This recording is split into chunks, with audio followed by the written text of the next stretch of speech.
Most people know how deadly the praying mantis is, and I'm thinking this little bird knows it too.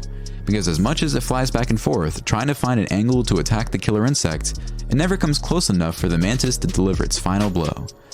In our next clip, this bird takes a few shots at the mantis, but the mantis stands its ground until a crazy lizard comes flying out of nowhere and attacks the mantis. All the birds taking on the praying mantis hesitate and are not able to make the kill, just like this other bird, meddling around in mantis territory without accomplishing anything. However, this northern cardinal doesn't waste any time, and after a few peeks at this mantis, it snatches the mantis and flies home with its meal. Finally, another mantis bites the dust as this bird gives it a serious beating, but the mantis tries to resist no matter what.